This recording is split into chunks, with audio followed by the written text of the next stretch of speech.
Momentos de Felicidade, ditado pela Joana de Ângeles, psicografado por Divaldo Franco. Lição 3. Contato com os guias espirituais.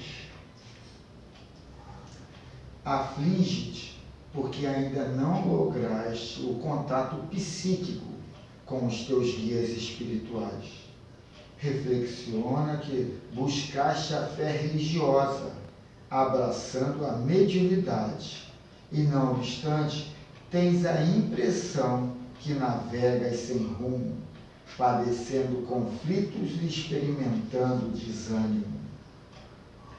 Momentos surgem nos quais receias pela legitimidade do intercâmbio espiritual de que te faz objeto. Anseias por informações precisas sobre o teu papel nas tarefas da mediunidade. Relaciona as pessoas que te parecem menos equipadas e, apesar disso, apresentam-se superprotegidas pelos espíritos nobres, assessoradas por benfeitores venerandos e entidades outras que na terra deixaram nomes respeitáveis, famosos. Planejas desistir, acreditando que as tuas são faculdades atormentadas, sem credencial ou recurso capaz de registrar a proteção dos guias espirituais. Tem, porém, cuidado e medita sem queixa.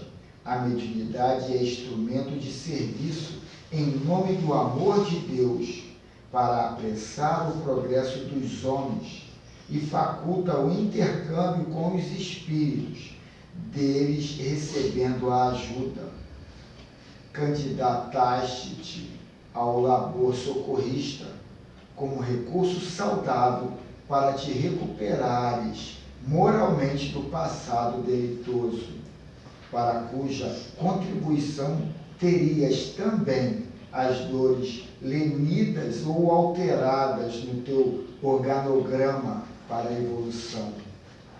Honrado pelo trabalho de iluminação de consciência, estás colocando como veículo de bênção. Busca-te os sofredores, porque são trazidos a ti pelos teus guias espirituais, que confiam na tua ductibilidade, no teu sentimento de amor, porque não ouves os teus benfeitores, não te creias abandonado, sem apoio. Tem paciência, faz silêncio íntimo e entrega-te mais. Quando desdobrado parcialmente pelo sono, eles te confortam e instruem, fortalecem-te e programam as atividades para as quais renascestes. Se não o recordas conscientemente, ficam impressos nos teus registros psíquicos esses salutares conúbios edificantes. Se aprofundares reflexão, perceberás quantas vezes eles já te falaram, socorreram e apoiaram em momentos rudes das provações e dos testemunhos. Eles são discretos e agem sem alarde, não blindando recursos que induzam à vaidade, ao exibicionismo. Amparam em silêncio, instruem em calma, conduzem com afabilidade. Quando vejas na mediunidade o campeonato das disputas humanas e o calafrio que provoca a presença de seres nobres do passado, aureolando com pompa terrestre a memória que pretendem manter rutilante, acautela-te e desconfia. Importante não é o nome que firma ou enuncia uma mensagem, mas sim o seu conteúdo de qualidade e penetração benéfica. E ela finaliza assim: desse modo, trabalha no anonimato e consciente das responsabilidades que te dizem respeito. Deixa que os teus guias espirituais celosamente te guardem e conduzam, não te espodando no palco de insensatez, onde brilha por um dia e se apaga de imediato a vaidade humana. Que assim seja. Seu Fernando, pode fazer a prece inicial, seu Fernando?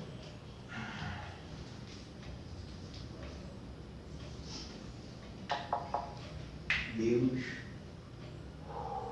nosso Pai, Jesus, nosso Mestre amado, muito obrigado por mais essa oportunidade que nós estamos concedendo de estarmos nesse lar de caridade, de amor e de paz. Que a todos que aqui se encontram presentes, seja espírito reencarnado ou desencarnado, que esteja o seu pensamento com a sua vibração para o caminho do bem, para o caminho do amor, da fé e da bondade. Que nós tenhamos condições de trabalhar em conjunto, porque muitos que aqui estarão presentes, desencarnados e reencarnados também, estão precisando da ajuda, das orientações espirituais, porque nem todos que aqui estão presentes são professores, mas são alunos que sonham ser professor.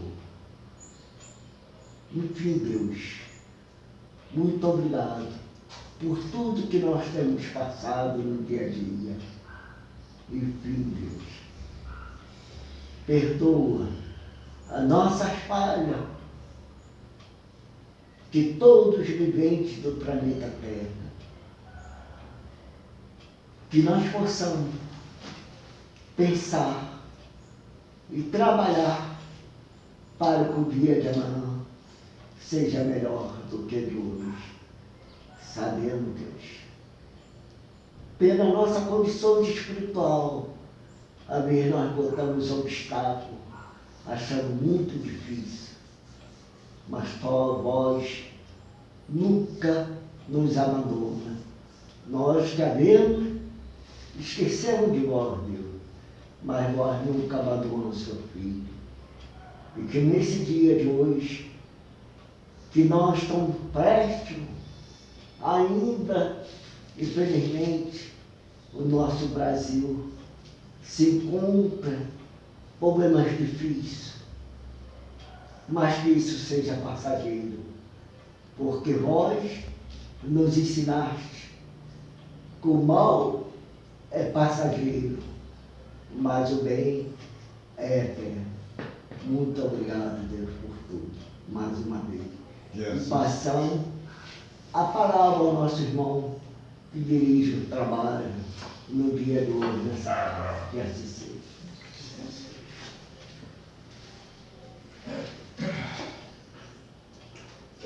Vamos à leitura de O Livro dos Espíritos,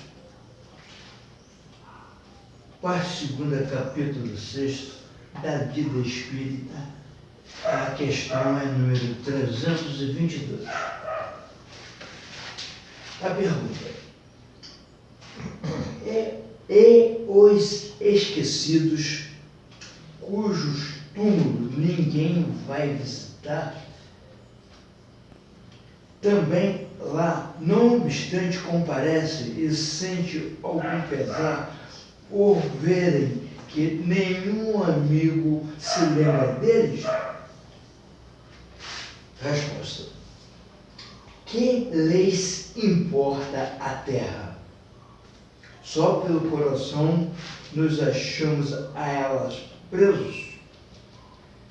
Desde que ninguém mais lhe vota afeições, nada mais prende a esse planeta o espírito, que tem para si o universo inteiro.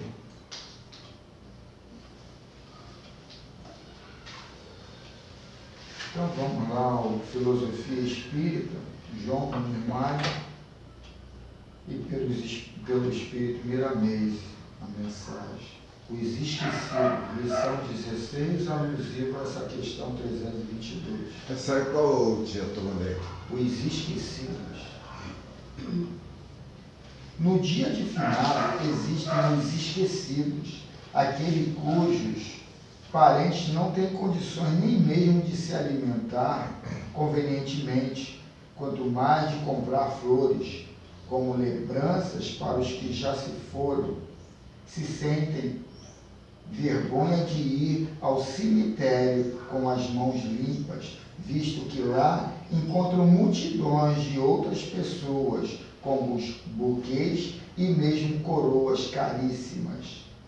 Os que chamamos de desvalidos da sorte não comparecem na mesma situação dos seus ex-familiares, a não ser os espíritos que já se libertaram das ilusões. Estes se aproximam dos que ali choram para os consolar e alegrar nas suas tarefas de cada dia. Só um comentário rápido em relação a essa colocação aí do Miramês, que o questionamento ali está sendo referente à comemoração do Dia dos Mortos. E eu não sei, aqui o Elfo, o seu Fernando, o Erlei, a gente viveu uma época em que isso aí era levado muito a sério. Dia de finados era uma coisa que as pessoas encaravam assim, que a maioria era católica, então tinha aquela imposição da igreja, você tinha que se apresentar, ou a maioria das famílias, né, as ligadas à igreja católica, tinha que se apresentar lá e com todo esse aparato, né, flores, velas, mandavam limpar a sepultura dias antes, então era um comércio, né, e as pessoas que iam pelo sentimento, muitos iam mesmo pelo sentimento, porque se esperava encontrar ali o ente querido, né? Então, de lá para cá, houve uma mudança muito grande em relação a esse tipo de comemoração, né? Só essa observação, porque às vezes a gente pode passar despercebido, mas isso é uma bobagem e tal. Hoje mas antes não era não. E além disso, inclusive a gente, aqui, por exemplo, não se ligava a rádio, não se ligava a TV, era um silêncio assim nas casas, né? Eu lembro que a gente era criança aqui, e não tinha um bar, não tinha bebida, não tinha nada, não tinha festa. O almoço aqui era um almoço, normalmente era festivo aqui, era um almoço mais simples. Assim, ia varrer casa? Sem aquele falatório, né? Só guardava um luto mesmo como se tivesse falecido alguém, né? Eu peguei isso ainda. Ainda tem isso ainda comigo, não tinha isso. E ele coloca o constrangimento de quem não tem condição de manter esse ritual, né? Os ricos que ali se postam, derramando lágrimas e dando flores, também são visitados quase sempre pelos seus entes queridos, que já se foram para o além. Muitos não atendem aos pensamentos das famílias, tendo uma espécie de alergia espiritual por cemitérios, procurando esquecer os restos mortais que ali deixaram. De repente, espiritualizados. Isso aí vem ao encontro do seguinte: o espírito, por exemplo, que aqui, quando encarnado, claro, ele tem um certo conhecimento, talvez ali ele nem compareça naquele dia que é reverenciado a ele, né? E nós, no dia de hoje, a maioria não está assim preocupado muito com o zelo, né, material vamos dizer, da cova, né, do sepulcro. Porém, muitos, eu digo porque eu já vi também, caem nessa que estava aí, de ter que pentar, botar cal, fazer aquela caiação e tudo, mas o principal, que é o falecido, geralmente o espírito, quando ele tem assim, uma certa orientação, eu acredito que ele não se importa com esse negócio de ir lá ou deixar de ir, a presença dele ali, até porque o espírito, quando ele desencarna, ele tem muito o que fazer. Tem muito o que fazer, dependendo da consciência dele, né? A grande maioria quando desencarna perturbado. Primeiro que acha que está vivo, depois não entende. Até as religiões os confundem, quando a gente leu semana passada, né? Os confunde. Eu estou arrebatado, de repente eu estava ali, pum, sumi e fui arrebatado. Que local é esse? Eu continuo ainda com a minha vontade de respirar, de comer, de beber, penso as mesmas coisas, quer dizer, eu sou eu ainda. Então eu não morri. Na consciência do ignorante, da vida espiritual, eles ainda não conseguiram decifrar o que aconteceu com eles. Não entendem nem se morreram ou se não morreram. Eles não conseguem visualizar o panorama da realidade dos fatos. Muitas das vezes ignoram até que aquele corpo é seu. Vê a semelhança, a aproximação de detalhes, mas ignoram, às vezes de forma até louca, não querem ver. Então, botar qualquer tipo de questionamento, eles têm muito o que fazer, eles têm muito... É muito difícil a gente entender o psiquismo de cada um. As crenças estão muito consolidadas dentro da maioria das pessoas, tanto o religioso como o ateu. Eles têm umas certezas que entram do lado, quando chegam para o outro lado, eles ficam ali sem orientação, perturbados. Então, quer dizer, esses que vão na casa por quê? Se for uma visita, uma vez ou outra, direcionado e dado essa oportunidade pela espiritualidade maior, tudo bem. Agora, caso contrário, dificilmente eles vão na casa, eles têm o que fazer, eles têm que se aperfeiçoar. Esse lado coletivo da família é uma coisa ainda pequena, depois a gente vai ver um lado muito maior. A minha mulher, os meus filhos, eu já tive uma opção de mulheres e de filhos, ou de maridos e de filhos, de mãe, de pai. Quando eu chego na espiritualidade, quem é minha mulher? Quem é minha mãe? Quem é meu pai? Nessa multidão de mães e pais e de mulheres, de família que eu tive. Então isso tudo é muito pequeno, essa visão desse momento. Chegando do lado de lá, sendo assessorado, tendo merecimento de ir para um lugar mais educado, mais atualizado, dificilmente a gente... A gente lembra o caso do André Luiz, que teve essa possibilidade de retornar, e ele já tinha sido esclarecido, já sabia de tudo que tinha acontecido, e qual foi a reação dele quando chegou em casa e encontrou a mulher dele com um outro casamento? Então, quer dizer, é uma situação bem complexa nossa. Muito. Pois uma profusão de entidades movimentando esse dia. São encontros e mais encontros, choros e mais choros, que pouco significam para o adiantamento dos espíritos. Esperemos que, no futuro, todo o dinheiro gasto em coroas e ramalhetes de duração efêmera seja mais bem utilizado, deixando-se as flores em suas hastes, fincadas na terra, em sua beleza natural. E até isso aqui fez lembrar aqui a dona Giselda falando das flores, ou ela lê uma mensagem espiritual essa semana. Você é bem-vindo, você não compra flores e nem arranca elas das árvores. Eu falei, pô, então, para que a dona Giselda? Será que não veio porque é a dona Giselda, não?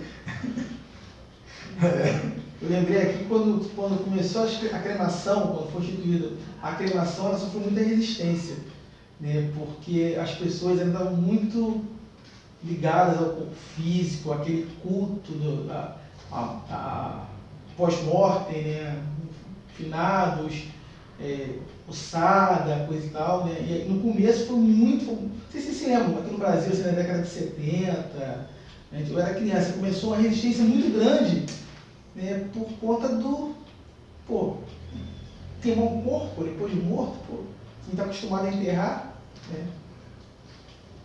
Nesse dia, infelizmente, poucos trabalham, ficando a descansar sem necessidade e a chorar inconvenientemente. Tal procedimento demonstra ignorância das leis divinas, sendo um erro que se despede do século XX, mas um laço inferior que se desamarra dos corações em trevas. Talvez os esquecidos estejam em melhores condições que os bem lembrados. Velas e mais velas são acesas nos túmulos vazios que pouco significam para o espírito. Não será o fogo brando de uma vela que irá melhorar suas condições espirituais. A melhor vela para os que se foram é a prece sentida ao Senhor, a transformação interna dos que ficaram. Essa luz tem o poder de atingir todos os corações dos familiares, de um lado e de outro da vida, porque inspira quem não fez sua renovação íntima para fazê-la nos caminhos que percorre, mesmo no mundo espiritual. Quem não deseja se adentrar na área do Cristo para alcançar Deus na consciência. Todos foram feitos iguais, com o mesmo interesse de liberdade e de amor. Para esse despertar veio Jesus, enviado diretamente da luz maior, para que os homens e os espíritos humanos acordem do sono milenar das paixões e vivam as virtudes que se enraizam nas leis divinas do divino amor. Todos nós precisamos nos conscientizar de que não existe alguém esquecido da bondade superior. Todos nós recebemos o que merecemos, onde estivermos. O homem deste século está sendo chamado e escolhido para a luz da compreensão em Cristo. O Evangelho está divulgado por todos os países e dialogado por todos os povos, para que o interesse impulsione os corações e as criaturas passem a vivê-lo, ou pelo menos se esforcem para tal. Ele finaliza assim: não existe esquecidos, repetimos. Todos estamos e continuamos vivendo no seio do Criador. Não existe, tu falou aí, sepulcro? Esquecidos. Esquecidos. Não existe esquecidos, repetimos. Todos estamos e continuamos vivendo no seio do Criador. Se sofremos, é porque o sofrimento tem o poder de nos acordar para a luz, que nos mostra o caminho da felicidade. Que assim seja. É uma leiturazinha bem sucinta, mas esclarecedora de uma realidade que às vezes a gente se deixa se contaminar pelo emocional, pelo o impregnado de um desejo de dominação de alguns. E a gente se coloca ali como vida de gado, né? Sendo só conduzido.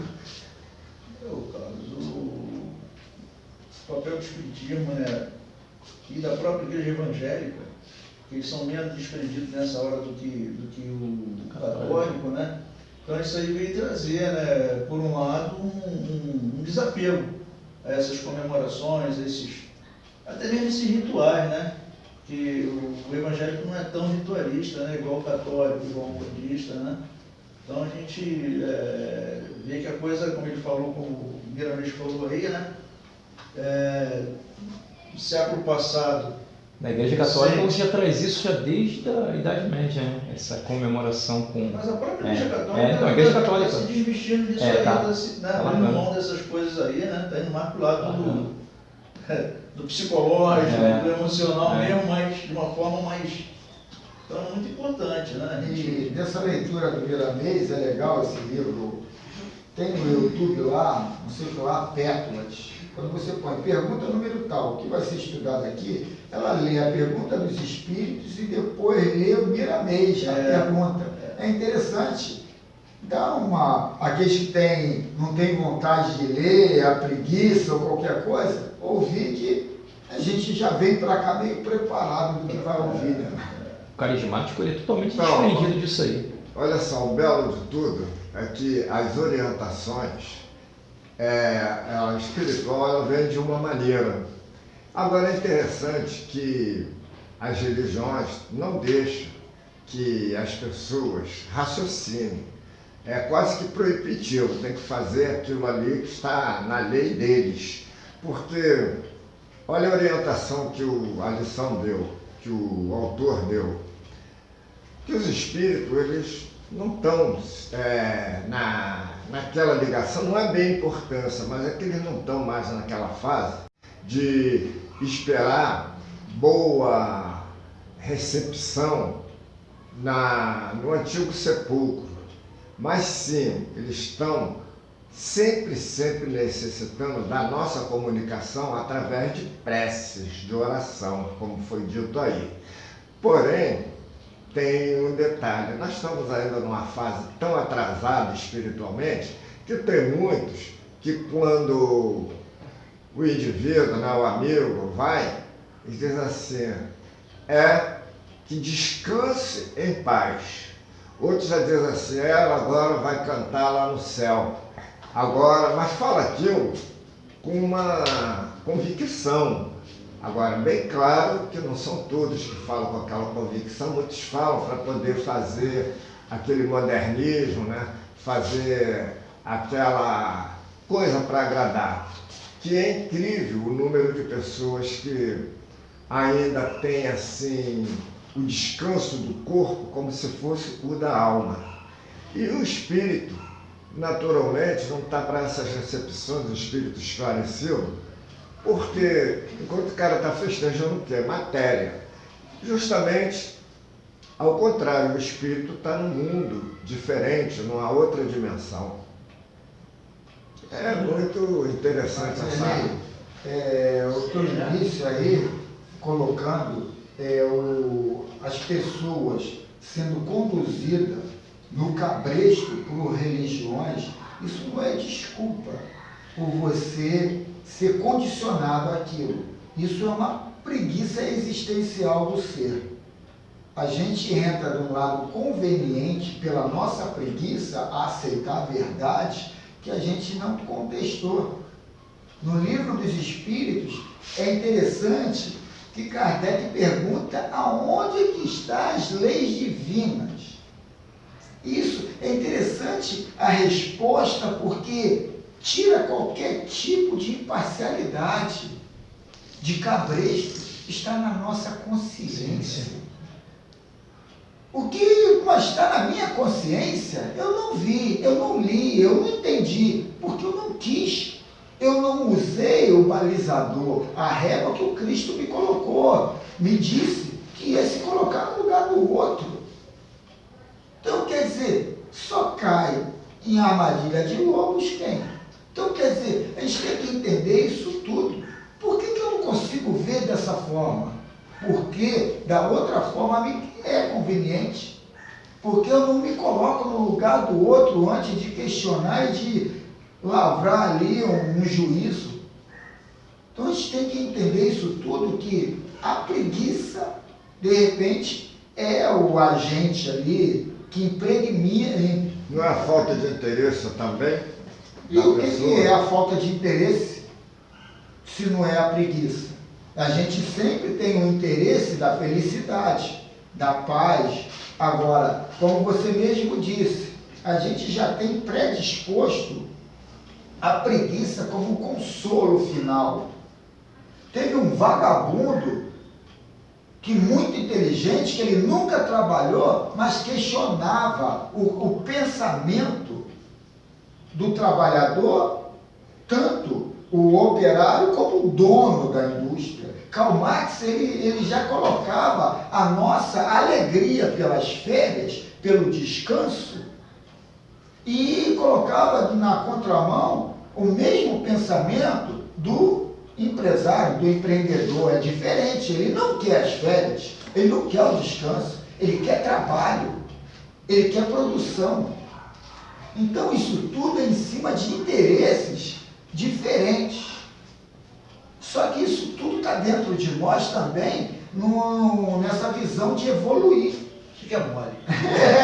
Mas pessoal, Carlos, a evolução do tempo, isso aí está mudando, tá? Deixa eu isso está mudando. Deixa eu voltar para o texto, eu achei uma coisa interessante que ele colocou aí, o seguinte, que no mundo espiritual não existe esquecidos. Né? O texto diz isso, né? Que no mundo espiritual, que diferentemente aqui na Terra, a tendência qual é? Nossa, cada um de nós. É o esquecimento. Nós vamos passar por aqui, vamos ficar na memória de determinadas pessoas durante um tempo e devagarinho a gente vai sendo esquecido. Obviamente algumas pessoas são lembradas aí, aqueles personagens preeminentes e tal, mas o destino, assim, eu acredito que o destino que na maioria dos seres comuns em algum momento é o esquecimento.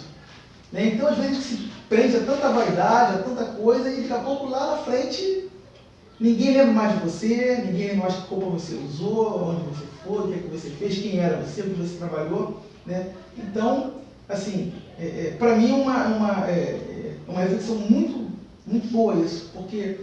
Eu acho que tem pessoas que vêm marcadas para não ter o esquecimento. Cláudio, tem um momento ali que o Miramês ele fala o seguinte, né? O que importa para o esquecido, né? O que ficou na Terra, se ele tem a vastidão do universo. Então... Exatamente, é tudo tão... Aqui, apesar de a gente fazer transformar as coisas em coisas tão grandes, em motivo de briga, de tanta coisa, disputa, quando você desapega daqui, quando você vai para o outro lado, fica tudo tão pequeno, fica tudo nada. Então você vê que às vezes a gente fica alimentando brigas, vaidades, por causa de coisas que daqui a pouquinho, né, para uns é hoje, para outros é amanhã, para outros é mês que vem, para outros é 10 anos, não vai servir de nada, de nada. Então, acho que a gente, assim, a grande lição é essa do esquecimento. A gente tem que tentar se desapegar cada vez mais das vaidades terrestres para poder viver a plenitude espiritual. Porque eu acho que a gente vai se descolando, eu tenho essa impressão, a gente vai se descolando devagarinho das coisas aqui para poder ir para um outro lado, um outro mundo, um outro momento. E isso tudo vai ficar aí. Para alguém que vai lembrar da gente durante um tempo, e daqui a pouco vai cair no esquecimento, como outros antepassados nossos já ficaram. A gente lembra esporadicamente deles, a gente às vezes faz uma prece, coisa e tal, mas eles ficaram no esquecimento. A gente nem lembra de vez em quando, coisa, mas a correria do dia a dia vai colocando um aqui, vai colocando um outro ali, e a gente às vezes nem lembra mais de muitos que passaram na nossa vida, e muitos até foram muito importantes, mereciam até que a gente fizesse mais prece por eles, que a gente lembrasse mais deles, agradecesse mais deles, né? Mas, no entanto, eles foram esquecidos, estão sendo esquecidos. Então eu trouxe aqui o livrinho aqui, Os Prazeres da Alma, e eu achei um pouco pertinente, e ainda mais para esse lado que a leitura foi, que é o lado da progressão, né, do espírito, você vê mais desse lado liberto. A gente vindo para cá, eu e ele, eu falei para ele de uma leitura que eu tinha feito, eu não lembro qual foi o início da conversa nossa, que ele colocou, eu falei, Elei, eu li uma coisa muito legal essa semana, não sei se foi hoje ou foi essa semana, que um espírito superior falando para a mensageira que fez uma viagem astral com ele. Não entra em discussão, não entra em debate, cala a tua boca e progride, porque aquilo ali, na grande maioria das vezes, não vai adiantar em nada para o teu irmão, vai atrasar ele, mas a você vai fazer um mal em atraso, de graça. E aí ele começa a colocar esse lado da gente fazer o silêncio, a aprender e falar menos, mas de uma forma a ganhar, porque a gente está contaminado nessa necessidade de dar explicações e de impor o nosso ponto de vista, né? E ele alerta que isso faz um mal muito grande para nós. E um mal pequeno para o próximo, né? Mas para nós é que é um mal muito grande. E é interessante na hora do interagir. Então, afetividade é o título, é o pano de fundo aqui dessa leitura de hoje. E ele começa assim, o Hamed. A vida é um processo evolutivo e todos somos seres caminhantes. Nesse processo, ainda nos falta longo trajeto a percorrer para atingirmos o desenvolvimento total de nossas potencialidades inatas. As mãos divinas nos criaram perfectíveis, isto é, fomos concebidos potencialmente perfeitos. Já estamos prontos, concluídos. A vida providencial apenas espera nosso despertar, ou seja, agora só nos resta sair do sono da inconsciência de nós mesmos. Na maioria das vezes, por ser tão vasto o campo do potencial humano, direcionamos nossa visão somente às informações, aos conceitos e às ideias pessoais e particulares. Não vemos claramente os processos interligados que fazem parte de uma mesma rede de relações invisíveis que ocorrem em nossos mundos internos e externos. É oportuno recordarmos trecho do discurso do chefe indígena norte-americano, Seattle. Tudo o que acontece com a terra, acontece com os filhos da terra. O homem não tece a teia da vida, ele é apenas um fio. Tudo o que faz a teia, ele faz a si mesmo. Esse pequeno texto sintetiza os pilares do que podemos chamar de ecologia divina.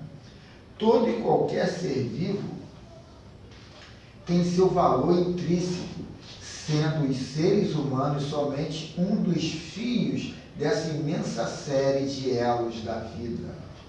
Essa foi a mais exata e essencial definição de fraternidade, como devemos nos relacionar no mundo. É preciso termos uma visão holística, do grego holos, tudo, todo, de tudo o que nos rodeia. O Criador está em tudo e em todos, mas ele não pode ser circunscrito a nada, assim como a assinatura do artista está em sua obra. Deus, igualmente, está presente nas suas criações através de suas leis divinas ou naturais. Carlos, desculpa. Queria que eu voltasse nesse parágrafo aí, por favor. Ali. Aí isso aqui, vamos ver aqui, é alusivo a questão 621 do Livro dos Espíritos. Aqui não diz a questão, né? Mas está dizendo que é alusivo. Interessante. É preciso termos uma visão holística, do grego holos, todo, de tudo o que nos rodeia. O Criador está em tudo e em todos, mas ele não pode ser circunscrito a nada. Assim como a assinatura do artista está em sua obra, Deus, igualmente, está presente nas suas criações através de suas leis divinas ou naturais. Gente, dá uma paradinha aí, explica melhor isso aí, como é que funciona aí. Cachola aqui não encaixou muito bem, não. É imaginar um aquário e somos um peixe. Deus é a água, que também está no nosso sangue. Quer dizer, tudo é movimentado em cima de uma consciência, mas nós temos o livre-arbítrio de ir para onde quiser e fazer o que quiser. E ali tem leis já cerceando isso, que vai fazer a gente ter que voltar através da dor e do sofrimento ao ponto que a gente desandou, né? E ali voltar a caminhar de forma ascensionada. Eu achei interessante essa parte, agora esse último parágrafo, porque lá atrás ele falou sobre a questão da teia, da importância de cada um de nós, e que inclusive o ser humano ele faz parte de um todo e tem que ter responsabilidade por esse todo. Então, quando você fala que Deus está em tudo, está em todos ao mesmo tempo e entre aspas, não está em nada, está em todos e não está em nada, acho que ele coloca para a gente uma responsabilidade muito grande naquilo que ele criou e colocou para a gente interagir, para a gente usar, né, usar entre aspas, tipo assim, usar e preservar. Porque se você começa a provocar desequilíbrio, né, como ele falou, quem vai ser o próprio prejudicado? É o próprio homem. Quando você introduz um animal que não estava naquele habitat ali, quando você começa a usar uma água mais do que devia, quando você começa a poluir, né, você vê que o que está acontecendo aí à sua volta aí agora? Desequilíbrio, desarmonia, enchente, furacão, vendaval, né, geleira derretendo. O que é? É o homem predando aquilo que Deus colocou, né, gerando um desequilíbrio que no final das contas, quem é o maior prejudicado é o próprio homem. A resposta vem para cima dele. Mas eu vejo isso tudo um processo natural, sabe? A ignorância, no início, o caos não é o terror, não é o final, é o início do desenvolvimento. Então, isso tudo é um processo, eu acho que planejado e já conhecido pelos que estão gerenciando essa situação. E sabendo que quem está ali são agentes ignorantes no proceder do relacionamento, do interagir. Como não contaminar as águas? Mas o texto também fala, né, que nós nascemos para caminhar e que nós nascemos prontos. Sim. O que é esse pronto? Mas é pronto para caminhar. Quando você erra 10 vezes, você não perdeu 10 oportunidades, você ganhou. Você sabe que aqueles 10 caminhos são errados. Então você ganha. Vai sobrando cada vez menos. Aí eu tenho que discordar de você, porque nem todo mundo aprende com o erro. Eu acho que é um processo tão individual que cada um tem um tempo.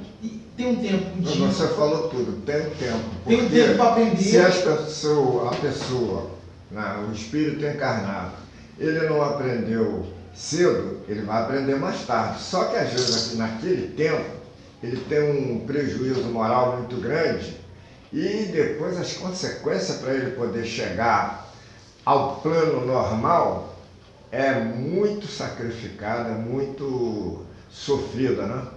Mas justamente por causa disso, porque tem as oportunidades e nós às vezes deixamos escapar. Quantos aí estão lamentando a velhice? Mas olha lá o que fez na juventude.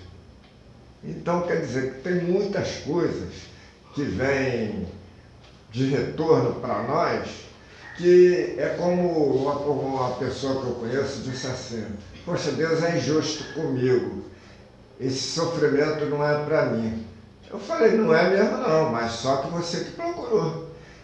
Mas eu procurei, eu não aceito. Então aí a pessoa dizendo que não aceita, está mostrando o grau de arrogância para si mesmo, porque não quer compreender que vacilou, que errou, e o que nós plantamos, nós vamos colher.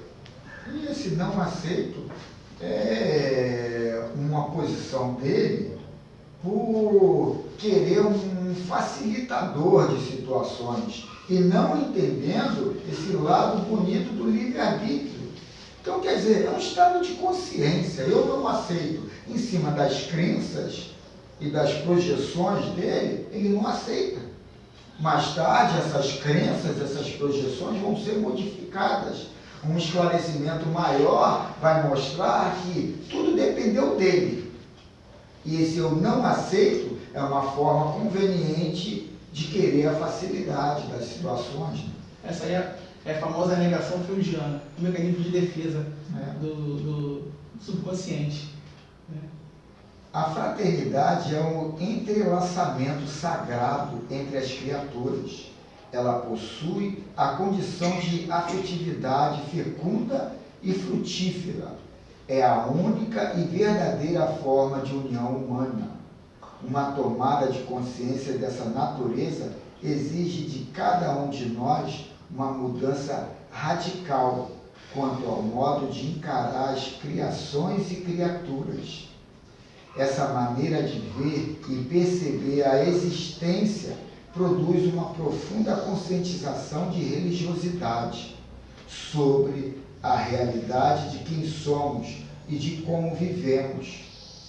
Se nós, criaturas humanas, considerarmos que o universo é uma imensa malha interligada e agirmos de conformidade com esse princípio, não estaremos fazendo nada mais do que reforçar e vivenciar a essência da palavra religião, do latim religare, ligar novamente. Aliás, o Cristo veio ao mundo para religar os homens a Deus, e ele assim se referiu à autêntica religião do porvir.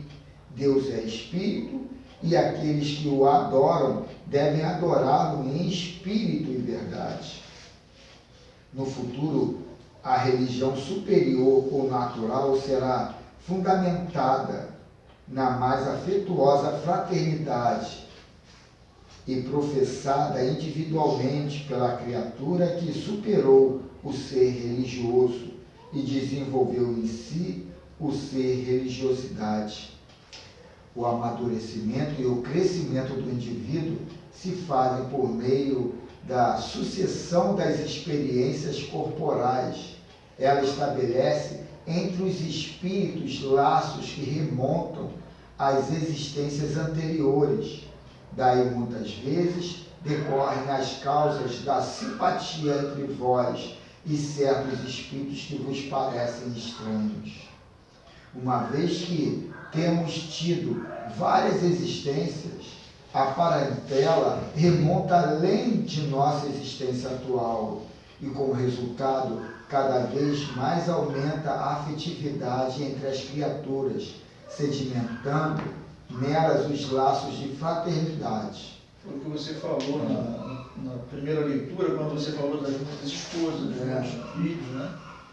Uma vez que temos tido várias experiências, a parentela remonta além de nossa existência atual e, como resultado, cada vez mais aumenta a afetividade entre as criaturas, sedimentando nelas os laços da fraternidade. Eu devo ter repetido aqui. Então a gente não tem que ficar se preocupando, né? Depois que for, tem tanta gente esperando lá de lá, né? Amigos, como também deve ter inimigos, que é por isso que a gente tem que ter muito cuidado com o que a gente faz aqui, né? Mas a gente vai ter tanta gente boa nos esperando do lado de lá, né? Então não vamos nos preocupar em ir para cemitério, sabe, em ficar remoendo, nada, está tudo certo, está tudo no seu lugar devido. O importante é cada um fazer aquilo, né? Por isso que o outro texto ele falou que não existe esquecidos na parte espiritual. Verdade.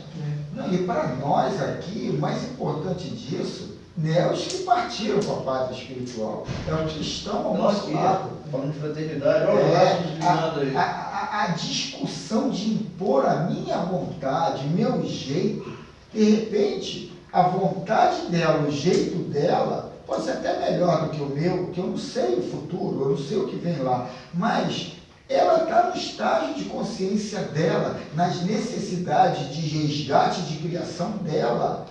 E eu estou ali criando uma responsabilidade, de repente até karmas futuros, em cima da imposição do meu ponto de vista.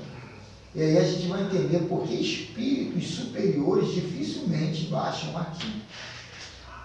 Porque nós temos o livre-arbítrio e quando eles vêm impor alguma situação, eles criam uma responsabilidade no qual é pura vaidade, né? Tem até aquela historiazinha do espírito superior, de Deus, não sei quem foi que veio aqui na Terra para ver como é que estava a evolução do homem, e quando ele olhou, foi o boi, né? Cedendo a força dele para arar a terra, cedendo o leite do filho dele para o homem beber. Disse, pô, mas o homem está evoluindo mesmo, né? Não, senhor, aquele ali é homem, não, aquele ali é o boi. Por isso que o conhecimento também, de certa forma, é uma armadilha, né, cara? Porque a gente vai adquirindo conhecimento, né? Isso em todas as áreas, em todos os campos, e a gente às vezes acha que as pessoas têm que acompanhar o nosso desempenho, acompanhar o nosso esforço, né? E cada um tem seu tempo. Eu acho muito isso, eu acredito muito nisso, cada um tem seu tempo. É como despertar, cada um acorda uma hora. Um acorda às 5 da manhã, outro acorda 6, outro acorda 7, outro acorda 10, entendeu? Aí aquele cara que vai dormir, vira à noite, né? E vai acordar meio-dia, um dia ele precisa acordar cedo. Né? Aí ele começa a ter que mudar o hábito dele e passar a acordar mais cedo. Eu vejo isso aí muito lá na sala de aula, né? Aí o cara pega uma equação de segundo grau, é isso e isso, a raiz é isso, a raiz é isso. Pô, cara, o outro tu fica 10 aulas, o cara ali batendo ali, o cara não consegue sair do lugar, cara. O que é fraternidade? É ter afeto por todos, considerando-os como irmãos. É o nome que se dá ao sentimento que une irmão a irmão. Palavra oriunda do latim, frater, cris, irmão pelo sangue e pela aliança. Fraternizar, na real acepção da palavra, não é apenas comungar das mesmas ideias, dos mesmos ideais ou convicções, mas, acima de tudo, respeitá-los. A convocação de nossa época é mais para atos de fraternidade do que para atos de beneficência. Se os primeiros existirem, com certeza os segundos serão consequências naturais. No mundo ético, a busca é a do bem comum e da fraternidade. No mundo moralista, não há afetividade de irmãos. A busca é por se enquadrar nas leis sociais que possuem um manto fictício dos direitos humanos, mas que quase sempre constituem regras ou normas partidárias, cruéis e desumanas. A humanidade atual é mais moralista do que ética. Hoje, muitos indivíduos estão presos à robotização dos costumes, são excessivamente ajustados aos hábitos impensados, até realizam atos de caridade, colocam em prática os ensinos de Jesus, sem perceber, porém, qual é o verdadeiro significado do amor fraterno.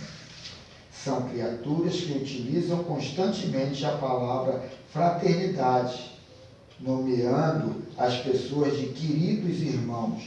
Todavia, não possuem a convicção real de que, quando um ser humano chama o outro de irmão, é porque já validou em si mesmo um senso de valor, segundo o qual o bem coletivo e o progresso da humanidade estão acima da religião que professam. Os seres que desenvolveram uma afetividade fraternal aprenderam que a humanidade inteira faz parte de um todo interligado, regido por uma só lei, natural ou divina. No entanto, nada os impede de cooperar fraternalmente com toda e qualquer pessoa do planeta, pois tem plena compreensão de maneira pela qual as raças e os povos vivem e entendem a religiosidade. Sabem que há inúmeros meios de ver a realidade. Nós próprios, as outras pessoas, o universo, a vida e Deus. Por isso, aceitam de forma pacífica as diferenças. Reconheceram que cada um de nós vê parte da verdade diante do universo e que todos nós temos uma visão de mundo proporcionalmente reduzida ao tamanho de nossa cegueira espiritual ou distorção da realidade. Isso aí é muito importante, né? E ele finaliza assim: na ética ou na fraternidade, a vida social do planeta se transforma numa melodia executada por muitos instrumentos afinados na mesma tonalidade. Todos vibram em conjunto, embora uma só música seja tocada. Assim seja. Eu vejo meus vizinhos como meus fraternos irmãos, até o momento que eles ligam o rádio. Meio-dia, até 11 da noite acabou a fraternidade. Aí tratou uma coisa que eu já conversei com você, esse último parágrafo, essa última parte do texto, que é a questão da contradição atual que eu vejo em determinadas pessoas, determinados grupos espíritas, entre caridade e justiça social. Né? Foi como ele falou, a fraternidade e beneficência. Né? Então, quando você pensa no mundo coletivo, você está indo além da caridade. Você está pegando aquilo que Deus deu para todo mundo e tentando dividir com todo mundo, dar um pouco de dignidade para todo mundo. E hoje tem horas que eu não vejo isso. Tem alguns espíritas, amigos meus, que assim, com essa questão da polarização, coisa e tal, e começou essa coisa de Bolsa Família, não sei o que, isso. E eu vejo, por exemplo, o programa social como uma forma de você promover justiça social.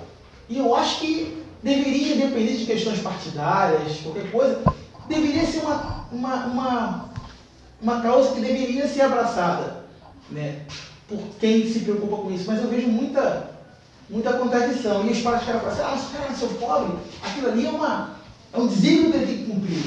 Será que ele está cumprindo aquilo que ele mesmo programou para a vida espiritual dele? Então eu falei essa discussão que eu acho que isso aí para mim não cabe muito. Eu acho que está aqui, tem tanta riqueza para todo mundo, por que não dividir com todo mundo?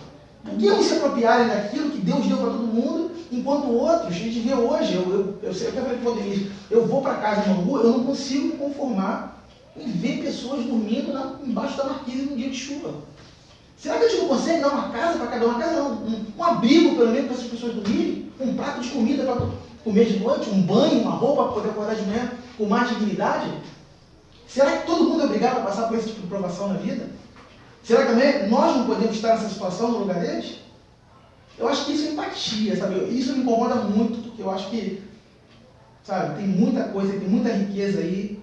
E eu vejo já a caridade mais um trabalho, uma forma de trabalhar a humildade pessoal do que esse lado assistencial. A caridade a gente tem que trabalhar é que nem na hora de fazer uma prece. Eu li em alguns livros que na hora de fazer uma prece é interessante que você se ajoelhe, que você abaixe a cabeça, que você esteja sozinho, para nenhum tipo de movimento, ou de palavra, ou de visão, vá te constrangir naquele momento. E ele explica que isso tudo não é para Deus, porque Deus não está querendo te humilhar, não. Para Deus aquilo não serve de nada, aquilo serve só para você. Isso aí você leu, cara? Sim. Olha só, eu tive... Deixa eu terminar aqui. Então tá bom. Então, a caridade é uma coisa parecida com essa forma de se orar. A gente não está fazendo isso para os outros, e sim para nós. Agora, quando a gente vê aquele cidadão que está debaixo de uma ponte, e a gente vê as possibilidades desse mundo aqui, e as situações, por que ele está debaixo de uma ponte? Falta de se enquadrar e se posicionar de uma forma sociável. O que é o marginal? O marginal é aquele que está à margem da sociedade. Ele não está dentro. E ele não foi adotado. Mas não foi adotado para estar dentro por causa de quê? Então a gente tem que avaliar isso tudo em cima das necessidades daquele irmão, o planeta que ele vive, as situações. Então a gente tem que ver as nossas possibilidades. Eu vou assistir ele, para ele ou para mim? Isso tudo tem que ser avaliado na hora de a gente trabalhar esse conceito caridade. Entender o que é fraternidade. O Jornal Nacional, o RJ, eu até falei para Júnior, o Jornal Nacional, não sei quanto foi para assistir, ele mostrou a questão de umas 2 ou 3 semanas, uma situação, eles se reúnem, sem viés religioso nenhum, né? Eles se reuniram e começaram a adotar pessoas que estavam... Aí o que acontece, cara? Tinha um senhor que estava 22 anos vivendo na rua. E a família precisa ter morrido. Eu chorei, cara, quando eu vi aquilo. Eu sou meio ruim de chorar, mas eu chorei quando eu vi o depoimento do cara. esse grupo de pessoas, né, que é encabeçado por uma senhora e um rapaz, eles conseguiram alugar um quarto. Esse cara tem profissão, tinha uma profissão. Aí alugaram um quarto para ele. Cara, ele falou que ficou de 4 da manhã até 4 da tarde debaixo do chuveiro, tomando banho. Ele falou que tinha anos que ele não sabia o que era tomar um banho. Aí ele deu, eu não estou, entendeu? Eu só estou colocando a situação dele, o que ele falou, o que ele sentiu ali, o prazer que ele sentiu. E depois a cama, entendeu? Ele poder deitar na cama. E teve uma outra situação que me chamou muita atenção, foi de um garotão, que ele vive ali no mangue, ali no entorno do mangue. Dentro do balão, não sei se você chegou a ver. Ele anda ali dentro do balão e tal, e ali ele retira. Ali ele sobrevive. Ele disse que aos 6 anos a mãe abandonou e... Ela conseguiu um cara, o cara foi, fez questão para botar ele para fora de casa, botou para fora de casa e acho que foi sim. Ele saiu, aí ele começou a viver assim, né? Viver perambulando, viver na rua, é um morador de rua. E o grupo está fazendo de tudo para resgatar ele e não consegue resgatar. E o cara não falou, né? Mas eu vou te trazer, né? Entendeu? Não consegue. Aí é espiritual. Então, quer dizer, são situações complexas, né? Isso é um caso muito complexo. Como o Claudio falou, Bolsa Família. Bolsa Família tem duas situações. Você vai lá em cima no Tuninho, no dia do Bolsa Família, depois todo mundo lá na cerveja. Então é uma situação extra. E tem a situação que nós vivemos na Elfo, do Scooby. O cara não quer sair da rua, o cara está mandando no BRT. Moleque inteligente, tudo, o cara não quer sair da rua. A família tentou tirar o cara. Elfo ajudou o cara, Elfo esticou a mão, Elfo deu a mão, abraçou. Scooby o cara, abraçou o cara estava lá no BRT, na rua. A família tentou várias vezes tirar, o cara não, o cara é inteligente. Ele é uma situação, o que acontece? Eu acredito que isso aí que você está falando, tem que ter sim, mas não é o Estado. Você tem que tocar os caras que tem, cada um individualmente, apadrinhar alguém através da conversa, que é o que eu falo para Elfo, o dia que aquele garoto, eu sei a ajuda que ele tem que dar para ele, eu não posso dar. Eu sei a ajuda que ele quer essa ajuda, mas ele não quer. Elfo sabe disso, nós vivemos ali, né, Elfo? Ele está vivendo essa vida, né? Ele está vivendo essa vida, então... Tanto que agora o que acontece? Ele está começando a tirar os documentos, ele não recebeu o auxílio emergencial porque não tinha documento nenhum. Aí ele teve lá um dia para deixar eu falei assim, deixa essa identidade, certidão de nascimento, conseguiu pagar a certidão de nascimento dele. Deixa aqui com o Elfo, que é o cara para tomar conta dessas coisas. Aí ele agora está deixando a certidão de nascimento para tirar o documento, deixa a certidão para não perder. Entendeu? Ele mora ali. Ele já tem como comer, já tem tudo, vai morando ali. Entendeu? Então é uma situação muito complexa. Essa situação eu acho que é o seguinte, o Estado, para mim, ele tem que se meter o menos possível nisso. Você tem que incitar o cara, como era antigamente. Meu irmão, apadrinha o Erlei que eu vou te dar alguma coisa no imposto de renda. Ele tem um problema. Eu acho que é o seguinte, você tem que fazer dessa forma. Você tem que pegar o cara para apadrinhar e você dar algum benefício para ele. Por quê? De fato, é o que você fala, aqui existe uma divisão de uma coisa de riqueza. Eu sou totalmente. Uma coisa de riqueza totalmente. Tem gente que é rico pra caramba, tem muito dinheiro. O Estado apadrinha os ricos e lá os pobres. Também acho, porque lá fora não é assim. Olha só, a gente continua essa história. Vamos lá, eu vou colocar aqui uma meditação da Yasmin Madeira, o título é Um Caminho para a Prosperidade. Já que a gente está falando dessa situação, que a gente possa, cada um, fazer o seu ritual de prece, né? Para que a gente possa receber essas energias que estão aí ao nosso alcance. E pensar também nesses que não têm essa possibilidade, né? Que a gente possa fazer as nossas preces.